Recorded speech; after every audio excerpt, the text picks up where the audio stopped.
नमस्कार दोस्तों, आज हम पढ़ेंगे प्रकाश और प्रकाश के गुण और कुछ हैं महत्वपूर्ण सूत्र जो प्रकाश के अंतर्गत जो आता है। परावर्तन का नियम, उसमें मोस्ट इम्पॉर्टेंट जो परिभाषाएं हैं उसे समझेंगे। उसके बाद हम समझेंगे अगले वीडियो में परावर्तन का नियम क्या है। तो आइए देखते हैं प्रकाश, किन प्रकाश के गुण। सर्वप्रथम हम देखते हैं प्रकाश। प्रकाश क्या है? प्रकाश एक प्रकार की विकिरण ऊर्जा है जो विद्युत चुंबकीय तरंग के रूप में चलती है, जिसकी सहायता से हमें वस्तुएं दिखाई देती हैं। ये हो गया प्रकाश की परिभाषा, बल्कि बहुत ही कॉमन सी चीज़ है, आप याद कर सकते हैं। अगला देखते हैं प्रकाश स्रोत। जो वस्तुएं प्रकाश से उत्पन्न करती हैं प्रकाश स्रोत कहलाती हैं। अगला आता है प्रदीप्त या दीप्त वस्तुएं। वे वस्तुएं जो स्वयं प्रकाश उत्पन्न करती हैं, जैसा इलेक्ट्रिक बल्ब हो गया, मोमबत्ती हो गया, सूर्य हो गया आदि, ये सब उदाहरण हो गए। ये ऐसे वस्तुएं हैं जो स्वयं प्रकाश उत्पन्न करते हैं, इसलिए इन्हें प्रदीप्त या दीप्त वस्तुएं कहते हैं। अदीप्त वस्तुएं, वे वस्तुएं जो स्वयं प्रकाश उत्पन्न नहीं करती, अर्थात जिनके पास खुद का चमक नहीं होता। जैसा थाली हो गया, थाली पे अगर कहीं से प्रकाश पड़ती है तभी वो चमकता है।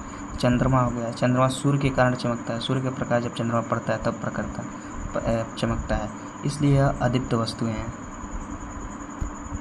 अगला है प्रकाश किरण। प्रकाश किरण, जिस मार्ग से प्रकाश चलता है उसे प्रकाश किरण कहते हैं। सिंपल सी परिभाषा, प्रकाश किरण किसे कहते हैं? प्रकाश जिस मार्ग से चलता है उसे प्रकाश किरण कहते हैं। प्रकाश के कुछ गुण होते हैं, वो देख लीजिए। प्रकाश किरणें सीधी रेखा में गति करती हैं। प्रकाश किरणें विद्युत चुंबकीय तरंग के रूप में गति करती हैं। तीसरा जो है मोस्ट इम्पॉर्टेंट है, MCQ में पूछ देता है। निर्वात में प्रकाश की चाल 3 × 10⁸ मीटर प्रति सेकेंड होता है। अगला है प्रकाश का परावर्तन। मोस्ट इम्पॉर्टेंट परिभाषा है जो कि पेपर में पूछ दिया जाता है, बोर्ड में।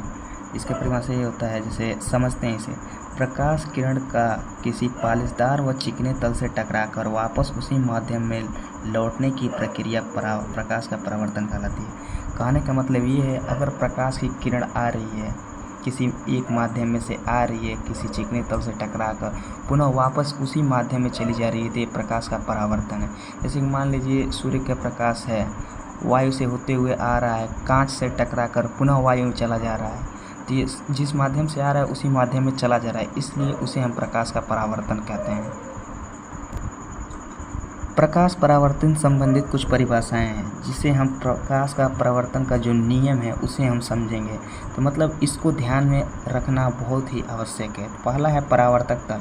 प्रकाश किरणें जिस तल से टकराती हैं या परावर्तित होती हैं वो परावर्तक तल होता है। दूसरा होता है आपतित किरण। जो किरणें प्रकाश के तल पर आकर गिरती हैं उन्हें आपतित किरण कहते हैं। परावर्तित किरण, जो किरणें टकराने के पश्चात वापस उसी माध्यम में चली जाती हैं, वे किरणें परावर्तित किरण कहलाती हैं। आपतन बिंदु, प्रकाश किरणें परावर्तक तल के जिस बिंदु पर आकर गिरती हैं उसे आपतन बिंदु कहते हैं। देखिए, मैं आपको समझाने के लिए बोल कुछ और रहा हूँ, लेकिन जो लिखा है वो सत्य है। आपको समझाने के लिए मुझे अपने पास से कुछ बोलना पड़ रहा है, लेकिन आप पूरा का पूरा अगर आप इसे याद करते हैं तो प्रकाश परावर्तन को नियम को समझने के लिए आपको कोई दिक्कत नहीं होगी। कृपया इसे ध्यान से पढ़ें।